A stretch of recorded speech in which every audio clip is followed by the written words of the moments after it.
রাখতে শুরু করেছে।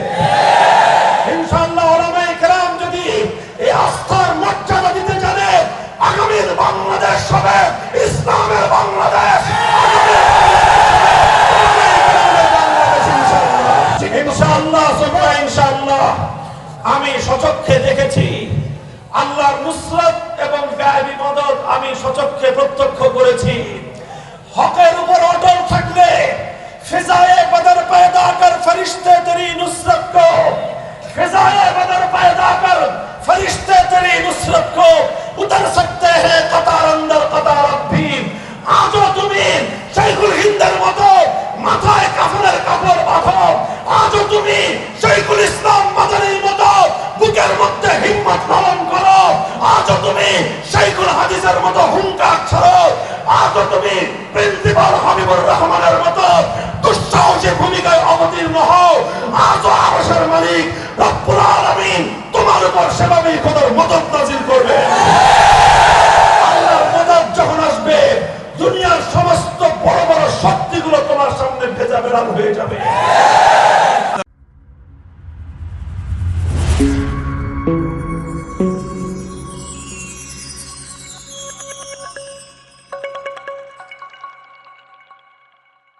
হাজিরিন, সময় খুবই সংকীর্ণ, অল্প কয়েকটি কথা আমি আপনাদের সম্মুখে আরজ করব। আসলে কথা খুব বেশি বলার প্রয়োজন নেই। এই যে আমাদের সাক্ষাৎ, এই যে উলামায়ে কেরামের একত্রিত হওয়া, এই যে বিভিন্ন খুঁটিনাটি মতপার্থক্যের ঊর্ধ্বে উঠে উলামায়ে হাক্কানিয়ার এভাবে হাতে হাত রাখা এবং একসঙ্গে জাতির সামনে তাদের উপস্থিত হওয়া, এটাই একটা পয়গাম দেয় আমাদেরকে একটা নতুন ভোরের আগমনী বার্তা শোনায়, নতুন একটা সূর্যোদয়ের সুবহে সাদেকের আভাস দেয়। আর সেই নতুন সূর্যোদয় হবে শাহজালালের এই মাটিতে ইসলামের বিজয়ের সূর্যোদয়। ইসলামের বিজয় আসবে যেই মানুষগুলোর, যেই শ্রেণীটির হাত ধরে আল্লাহ রসুল সাল্লাল্লাহু আলাইহি ওয়াসাল্লাম যাদের কাছে উম্মতের আমানতের জিম্মাদারি রেখে গেছেন। রসুল আকরাম সাল্লাল্লাহু আলাইহি ওয়াসাল্লাম এক হাদিসের মধ্যে ইরশাদ করেছেন, ইন্না বানি ইসরাঈল কানাত তাসুসুহুমুল আম্বিয়া কুল্লামা হালাকা নাবিয়্যুন খালাফাহু আখার ওয়ালা নাবিয়্যা বাদি। নবীজি বলেছেন, আমাদের পূর্বে হাজার হাজার বছর পর্যন্ত পৃথিবীর মানুষের বিভিন্ন জাতির নেতৃত্বের দায়িত্ব ছিল নবী আলাইহিমুস সালাতু ওয়াস সালামদের হাতে।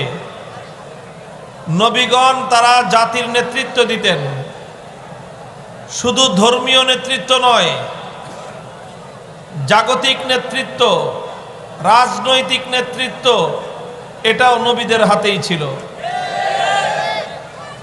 সমস্ত হাদিসের কিতাবের মধ্যে আল্লাহ রসুল সাল্লাল্লাহু আলাইহি ওয়াসাল্লাম এই কথাটুকু দ্ব্যর্থহীনভাবে বলেছেন যে কানাত তাসুসুহুম, তাসুসুহুম সাসা ইয়াসুসু শব্দটা সিয়াসাতুন থেকে, সিয়াসাত অর্থই হলো রাজনৈতিক নেতৃত্ব।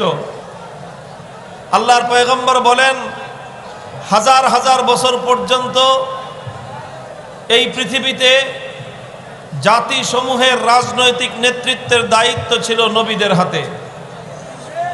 কুল্লামা হালাকা নাবিয়্যুন খালাফাহু আখার, এক নবী দুনিয়া থেকে বিদায় নিলে আরেকজন নবী এসে তার স্থলাভিষিক্ত হতেন এবং জাতির নেতৃত্বের হাল তারা হাতে তুলে নিতেন।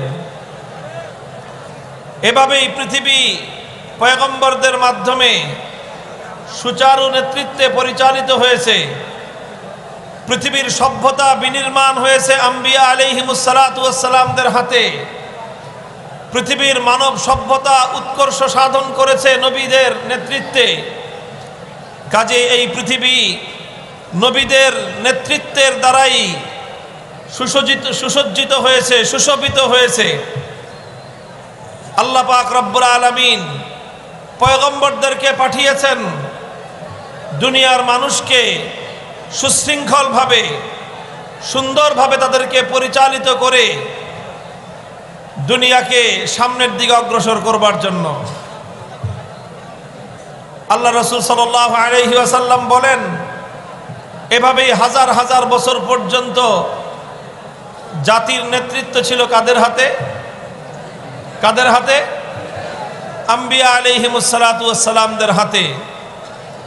এই ধারা চলতে চলতে সর্বশেষ নবী মুহাম্মদুর রাসূলুল্লাহ সাল্লাল্লাহু আলাইহি ওয়াসাল্লাম, তার হাতে তার উম্মতের শুধুমাত্র ধর্মীয় নেতৃত্ব নয়, বরং আমাদের নবীর হাতেই ছিল গোটা উম্মতের সব ধরনের নেতৃত্ব।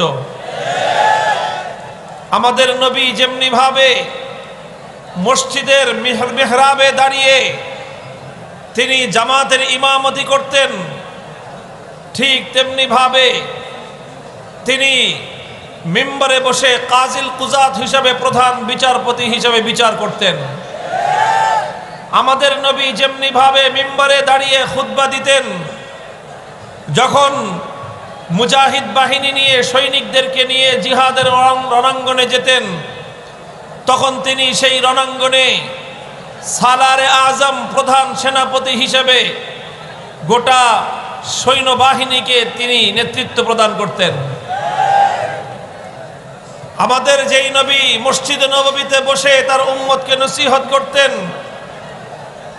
12.5 লক্ষ বর্গ মাইল জুড়ে বিশাল সাম্রাজ্যে আল্লাহর কোরআনের শাসন ব্যবস্থা, খেলাফত ব্যবস্থা কায়েম করে তিনি তার খলিফা নির্বাচিত ছিলেন।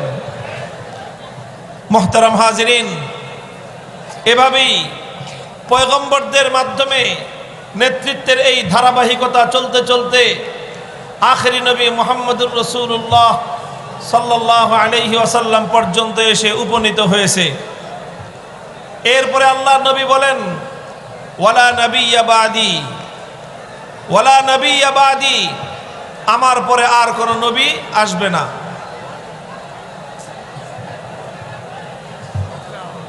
মুহতারাম হাজিরিন, আপনারা যে যেখানে আছেন নড়বেন না, সামনের দিকে আসার চেষ্টা করবেন না, সবাই যার যার জায়গায় দাঁড়িয়ে থাকেন। অল্প কয়েক মিনিট 2-4টা কথা আমি বলবো। আসলে বাদ ভাঙ্গা মানুষের এই উপস্থিতি, জনতার এই উচ্ছ্বাস, এটা আমাদের জন্য অবশ্যই আনন্দদায়ক, স্বস্তিদায়ক। এবং যারা এই মাটি থেকে, এদেশ থেকে ইসলামকে নির্মূল করে দিতে চায়, মুখের ফুৎকার দিয়ে যারা আল্লাহর প্রজ্বলিত আল্লাহর দ্বীনের এই প্রদীপকে নিভিয়ে দিতে চায়, জামিয়া মাদানিয়া কাজীর বাজার মাদ্রাসার এই উচ্ছ্বসিত জনতার এই স্রোত, মানুষের এই উচ্ছ্বাস তাদের জন্য একটা হতাশার বিষয়। তোমরা মুখের ফুৎকার দিয়ে আল্লাহর এই প্রদীপকে নিভিয়ে দেওয়ার চেষ্টা করবে। তোমরা মনে করেছো আস্তে আস্তে ইসলামী নেতৃত্ব নেই, দুনিয়া থেকে বিদায় নিয়েছেন।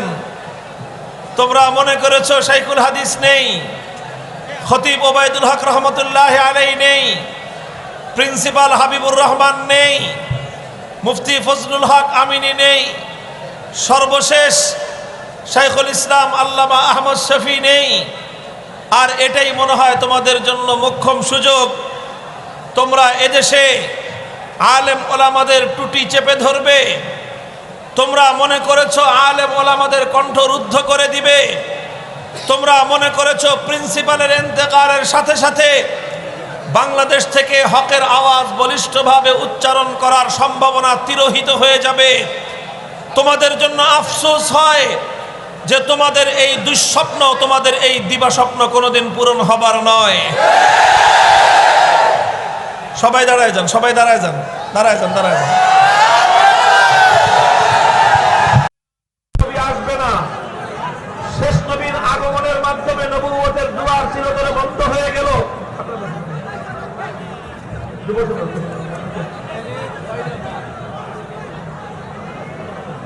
প্রশ্ন তৈরি হয়, শেষ নবীর পরে কিয়ামত পর্যন্ত দুনিয়া আরো অনেক দিন টিকে থাকবে। ইতিমধ্যে ১৫০০ বছর অতিক্রান্ত হয়েছে। আরো কতদিন পর্যন্ত দুনিয়া টিকে থাকবে সেটা একমাত্র আলিমুল গায়ব আল্লাহই জানেন। পূর্ববর্তী হাদিস থেকে প্রমাণ হয় এই জগতে নেতৃত্বের দায়িত্ব ছিল নবীদের কাঁধে। শেষ নবীর আগমনের মাধ্যমে, খাতামুল আম্বিয়ার আগমনের মাধ্যমে নবুয়তের দুয়ার চিরতরে বন্ধ হয়ে গেল। প্রশ্ন হলো, তাহলে শেষ নবীর পরে আগামী দিনে জাতির নেতৃত্ব, জাতিকে সঠিক পথে পরিচালিত করার এই গুরু দায়িত্ব কারা পালন করবেন? এটা ছিল প্রশ্ন। আল্লাহর রাসূল সাল্লাল্লাহু আলাইহি ওয়াসাল্লাম এই প্রশ্নের জবাব দেওয়ার জন্য আরেকটি হাদিস ইরশাদ করেছেন, আল উলামা ওয়ারাসাতুল আম্বিয়া, আল উলামা ওয়ারাসাতুল আম্বিয়া। উলামায়ে কেরাম হলেন নবীদের উত্তরাধিকারী, আলেম সমাজ হলেন নবীদের স্থলাভিষিক্ত, তারা হলেন নবীদের ওয়ারিস। আজকে এই হাদিস আমরা আলেমরা মনে করেছি এটি শুধু আলেমদের ফজিলত বর্ণনা করার হাদিস। আমরা মনে করেছি নবীদের উত্তরাধিকারী, নবীদের ওয়ারিস বলে আলেমদের ফজিলত বর্ণনা করা হয়েছে।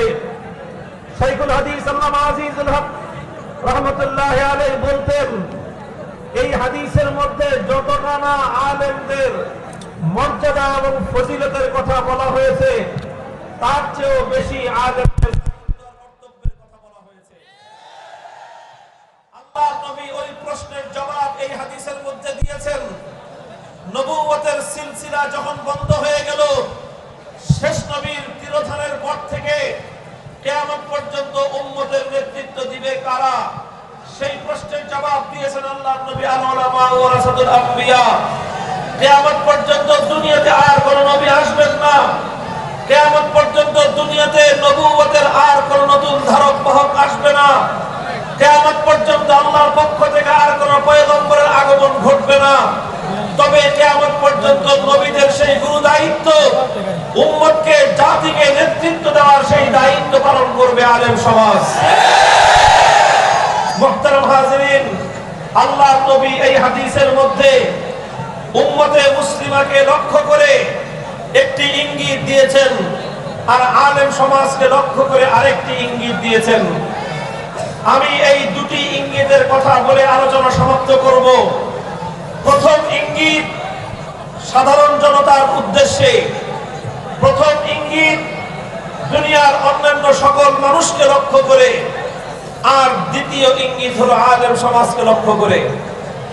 সাধারণ মানুষকে লক্ষ্য করে আল্লাহর পয়গম্বরের ইঙ্গিত হলো, হে আমার উম্মত, তুমি যেই হও না কেন, তোমার প্রফেশন যেটাই হোক না কেন, তোমার পেশা যেটাই হোক না কেন, হতে পারো তুমি একজন কৃষক, তুমি একজন শ্রমিক, তুমি একজন মজদুর, হতে পারো তুমি একজন ব্যবসায়ী, তুমি একজন চাকরিজীবী, হতে পারো তুমি একজন প্রশাসনের বড় দায়িত্বশীল আইন শৃঙ্খলা রক্ষাকারী বাহিনীর সদস্য, হতে পারো তুমি রাষ্ট্রীয় গুরুত্বপূর্ণ পদমর্যাদার অধিকারী, কিন্তু তোমাদের সকলকে লক্ষ্য করে আল্লাহর পয়গম্বরের এই হাদিসের মধ্যে স্পষ্ট ইঙ্গিত হলো, কিয়ামত পর্যন্ত আলেমরা নবীদের অবর্তমানে উম্মতের নেতৃত্বের দায়িত্ব তাদের কাঁধে চাপিয়ে দেওয়া হয়েছে।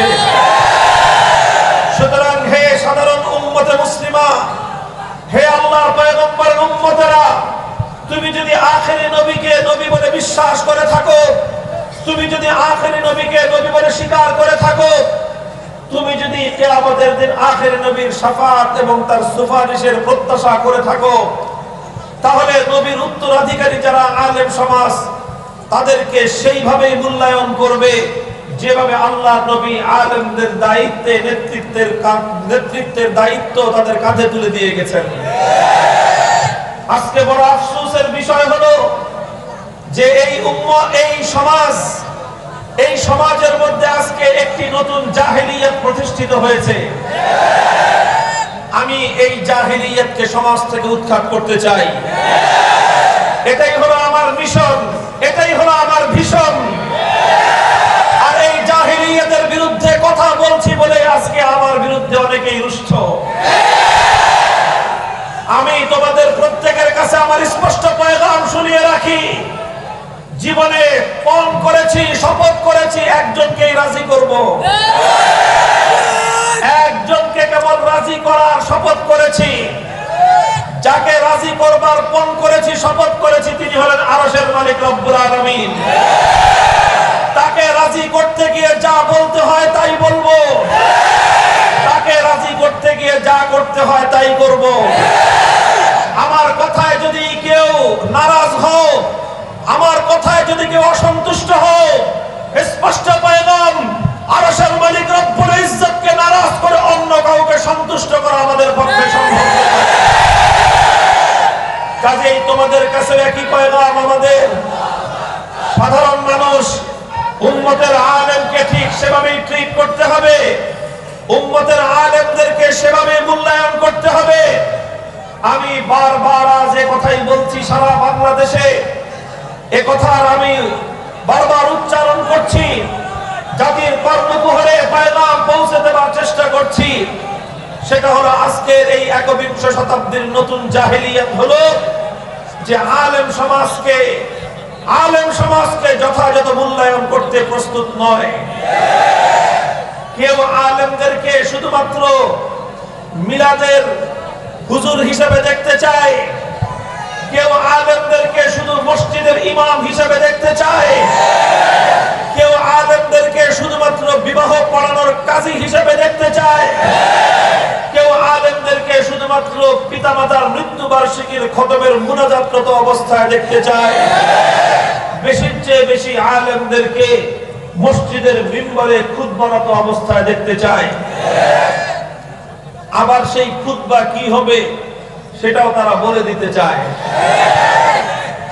স্পষ্ট কথা, উলামায়ে কেরামের দায়িত্বে, উলামায়ে কেরামের কাঁধে সমস্ত পয়গম্বরদের উত্তরাধিকারের লাঙ্গলের জোয়াল তাদের হাতে তুলে দেওয়া হয়েছে।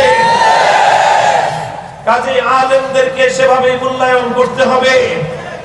আলেমদের হাতে আল্লাহর পয়গম্বর দেশ এবং জাতির নেতৃত্বের বোঝা চাপিয়ে দিয়ে গেছেন।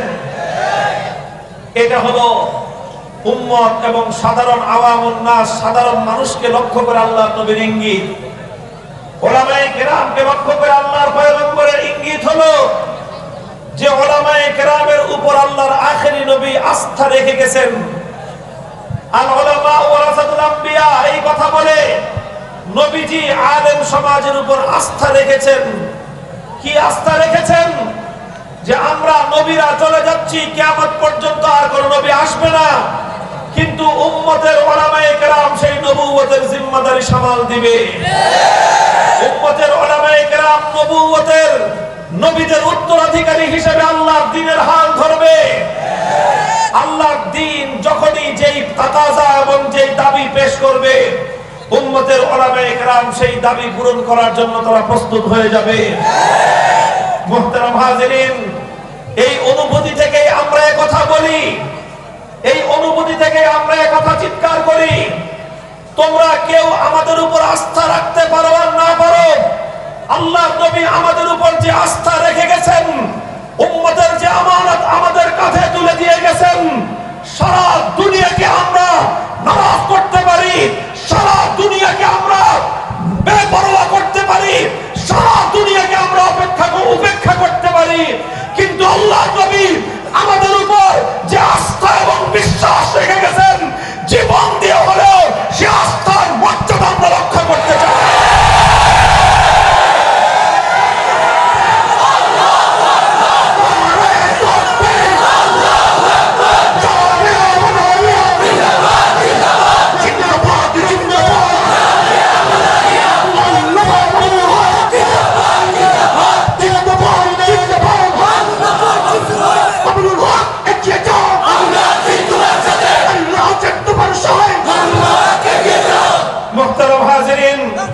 ইসলামের সোনালী যুগের ইতিহাস থেকে কথা দ্ব্যর্থহীন ভাবে প্রমাণ হয়, উম্মতের মধ্যে যে কোনো বিচ্যুতি দেখা যাবে, উম্মতের মধ্যে যে কোনো গুমরাহি দেখা দিবে, উম্মতের মধ্যে যে কোনো ভুল ভ্রান্তি দেখা দিবে, প্রত্যেকটি বিচ্যুতির জন্য, প্রত্যেকটি গুমরাহির জন্য, উম্মতের প্রত্যেকটি বিভ্রান্তির জন্য আল্লাহর আদালতে আর কে কাউকে জবাব দিতে হোক বা না হোক, পারে সেজন্য জবাবদিহিতার কাঠ গড়ায় দাঁড়িয়ে যেতে হবে। কাজে এই জন্য ওলামায়ে কেরাম যখনই উম্মতের মধ্যে কখনো বিচ্যুতি দেখেন, উম্মতের মধ্যে কোনো গোমরাহি বিস্তৃতি লাভ করতে দেখেন, উম্মতের মধ্যে জাতির মধ্যে যখনই দেখেন ইসলাম বিরোধী কোরআন বিরোধী কোনো কার্যকলাপ পরিচালিত হচ্ছে এবং আস্তে আস্তে উম্মতের মধ্যে বিভ্রান্তি ছড়িয়ে পড়বে, তখন বাকিরা সকলে নাকে তেল দিয়ে ঘুমিয়ে থাকলেও আলেম সমাজের পক্ষে তেল দিয়ে ঘুমিয়ে থাকা সম্ভব নয়।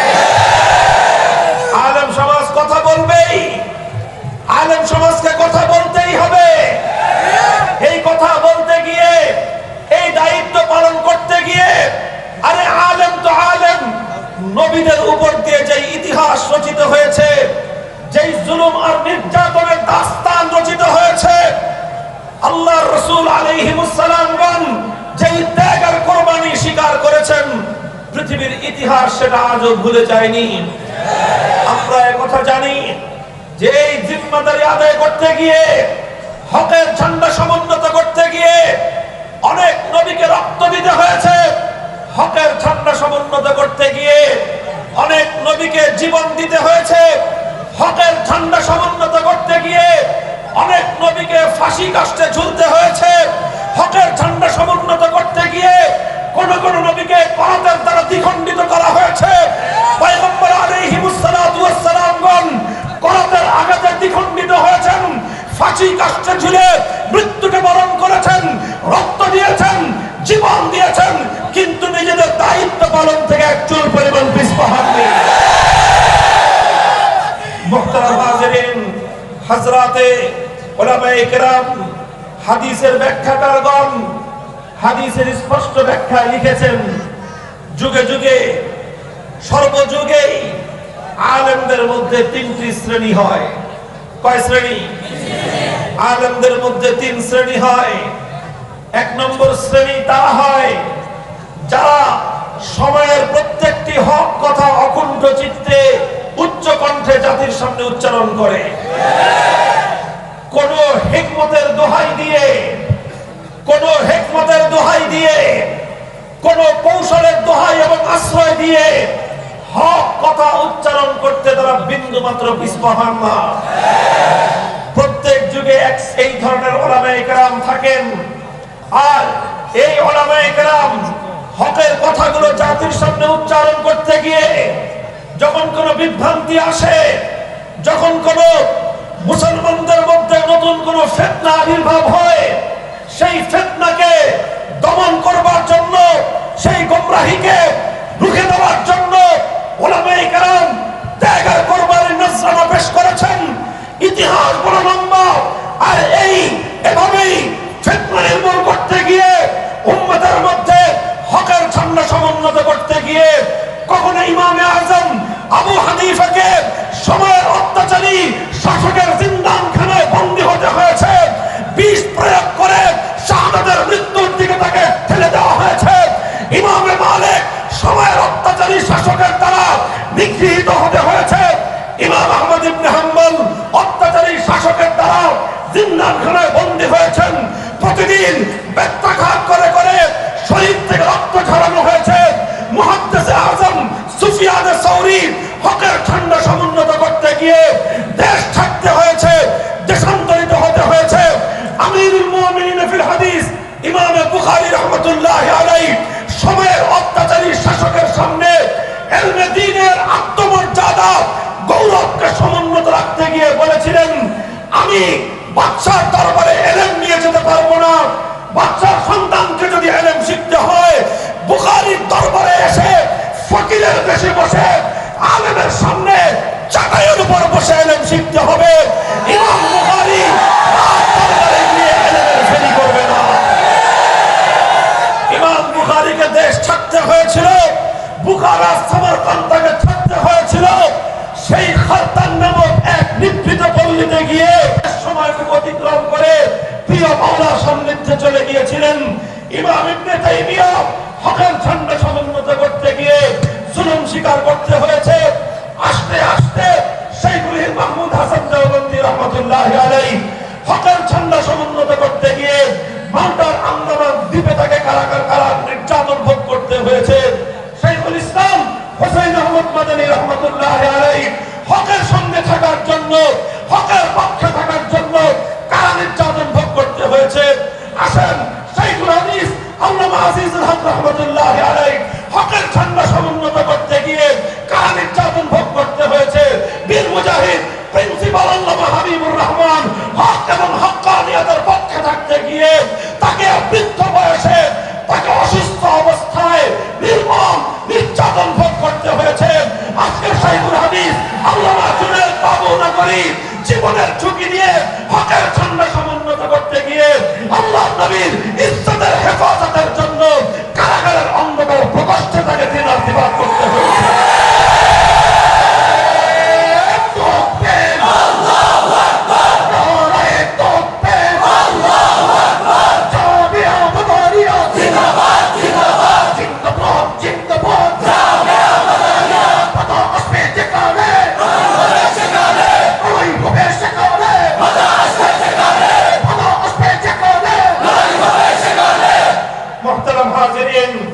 ইতিহাস বড় লম্বা, সেই প্রথম যুগ থেকে শুরু হয়েছে, বর্তমান যুগ পর্যন্ত আলেমদের এই ধারা অব্যাহত আছে না নাই? এবং ইনশাআল্লাহ লা তাযালু তাইফাতুম মিন উম্মতি মানসুরিনা আলাল হক লা ইয়াদুররুহুম মান খাযালাহুম হাত্তা ইয়াতিয়া আমরুল্লাহ। আমার নবী ভবিষ্যৎবাণী করে গেছেন এরকম কিছু মানুষ মাথা উঁচু করে তারা দাঁড়িয়ে থাকবে, মাথা উঁচু করে তারা হকের ঝান্ডাকে সমুন্নত করবে। তাদের পাড়ার পয়গাম একটাই থাকবে, কল্লা কাটতে পারো কিন্তু পাগড়ি নিতে পারবে না। শির দেগা নাহি দেগা মামা। এটা হলো উম্মতের উলামায়ে কেরামের একটা শ্রেণী। উলামায়ে কেরামের মধ্যে দ্বিতীয় আরেকটা শ্রেণী হবে এমন, তারাও সর্বযুগে থাকবে। তাদের পরিচয় কি?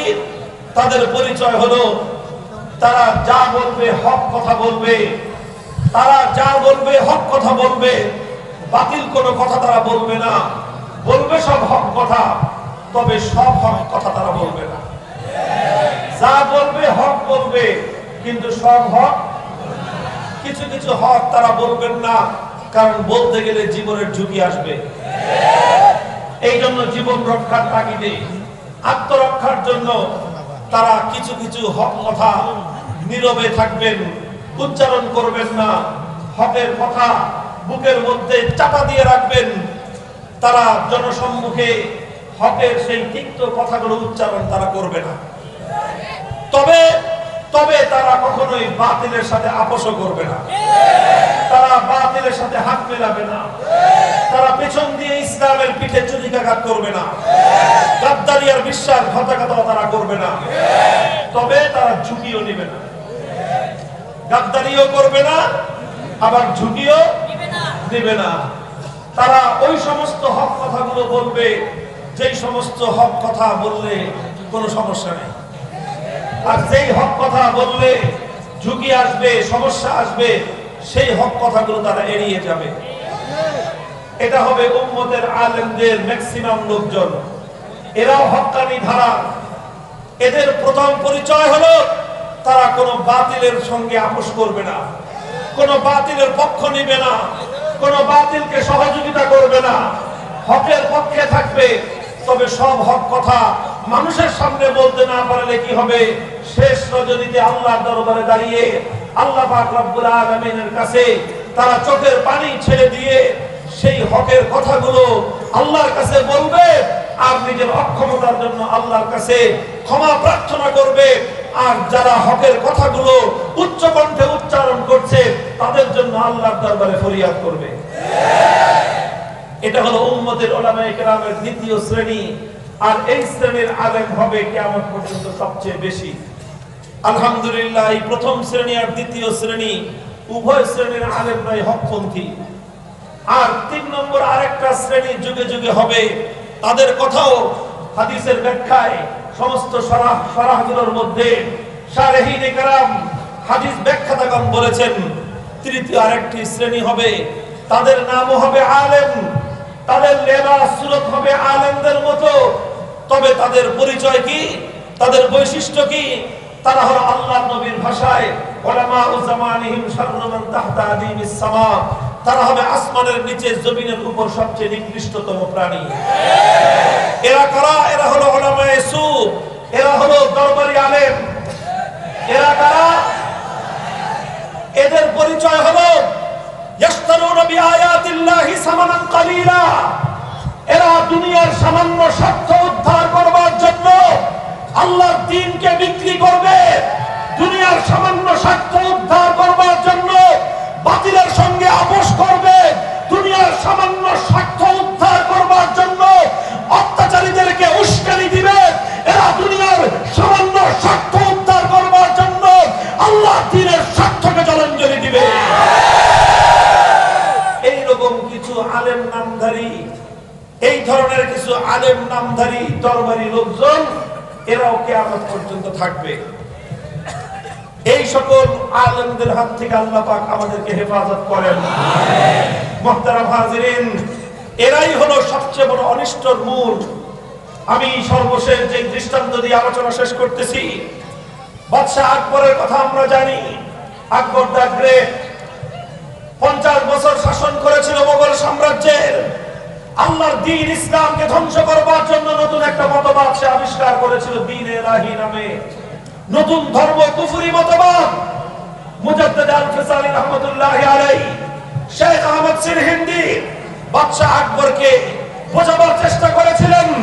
বলেছিলেন ইসলামের সঙ্গে টক্কর দিতে এসো না, আকবর টিকতে পারবে না। বলেছিলেন ইসলামকে ধ্বংস করতে চেও না, ইসলাম ধ্বংস হওয়ার জন্য দুনিয়াতে আসেনি। তুমি তোমার পক্ষ থেকে নতুন ধর্ম প্রবর্তন করবার চেষ্টা করো না। ক্ষমতার দাপটে, পেশি শক্তির বলে ধর্ম তুমি নতুন করে তৈরি করতে পারবা, কিন্তু আল্লাহর জমিনে ইসলামকে, ইসলামের আলো নিভিয়ে দিয়ে তোমার সেই বাতিল ধর্ম তুমি চালাতে পারবা না। শেখ আহমদ সিরহিন্দি, মুজাদ্দিদ আল-ফিসানি বাদশাহ আকবরকে এই কথা বোঝাবার চেষ্টা করেছিলেন, কিন্তু বাদশাহ আকবরের কানে দিয়ে এই কথা ঢুকে নাই। কেন ঢুকে নাই? এজন্য শুধু বাদশাহ আকবর একা দায়ী নয়। এর জন্য বাদশাহ আকবর যতটা দায়ী, তার চেয়ে বড় দায়ী ছিল দরবারি মোল্লা আবুল ফজল ফয়জী। সে বাদশাহ আকবরকে বুঝিয়েছিল, ফুসলিয়েছিল যে মুজাদ্দিদ আল-ফিসানি, শেখ আহমদ সিরহিন্দির কথা আপনি শুনবেন না। মুহতারাম হাজিরিন, কাজেই উলামায়ে কেরাম কথা পরিষ্কার। আমার আগামী দিনের সিংহপুরুষ আল্লামা হাবিবুর রহমান রাহমাতুল্লাহি আলাইহির মঞ্চে দাঁড়িয়ে জামিয়া মাদানিয়া কাজীর বাজারের ছাত্র জনতা, সিলেটের বিভিন্ন মাদারেস, দরগা মাদ্রাসা সহ সকল মাদ্রাসাগুলোর যে সকল ছাত্র বন্ধুরা আছে, আমি তোমাদেরকে এই কথাই বলে যেতে চাই, পূর্বসূরীদের কাছ থেকে যে আমানতের জিম্মাদারি উত্তরাধিকার সূত্রে আমরা লাভ করেছি, যখনই আমাদের পক্ষে আসমানি ওহীর ইলম, কোরআন সুন্নাহর ইলমের আমানত যখন আমাদের পক্ষে ধারণ করেছি, এই আমানতের দায়িত্ব হলো যে কোনো মূল্যে হকের ঝান্ডা সমুন্নত রাখতে হবে। কিছু লোক তৈরি হতে হবে যারা যুগের প্রিন্সিপাল হাবিবুর রহমানের ভূমিকা অবতীর্ণ হবে। কিছু লোক তৈরি হতে হবে যারা যুগের মুজাদ্দিদ আল-ফিসানির ভূমিকা অবতীর্ণ হতে হবে। কিছু লোক তৈরি হতে হবে যারা যুগের ইবনে তাইমিয়ার ভূমিকা অবতীর্ণ হতে হবে। কিছু লোক তৈরি হতে হবে যারা ইমাম বুখারীর মতো প্রয়োজনে নিজের দেশ ছাড়তে প্রস্তুত হবে। কিছু লোক তৈরি হতে হবে প্রয়োজনে যারা ইমাম আহমদ ইবনে হাম্বলের মতো ব্যথাঘাত সহ্য করবে, রক্ত দিবে, জীবন দিবে, কিন্তু কখনোই বাতিলের সামনে মাথা নত করবে না।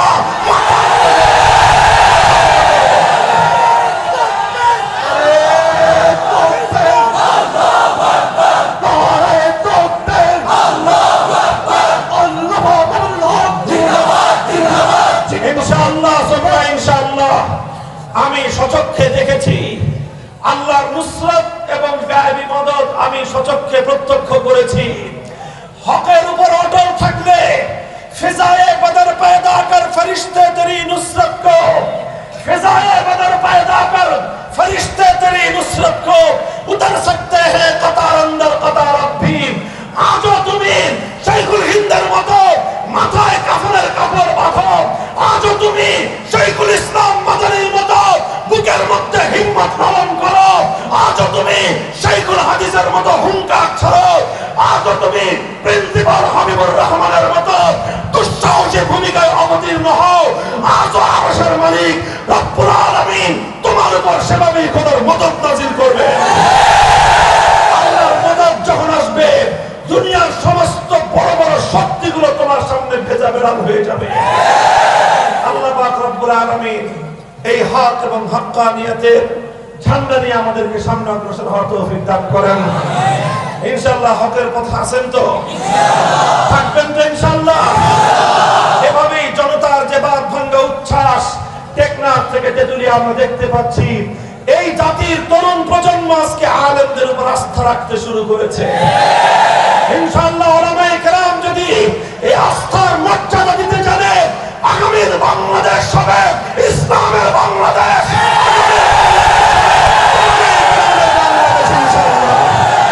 نصر الله وفتح قريب وآخر دعوانا الحمد لله رب العالمين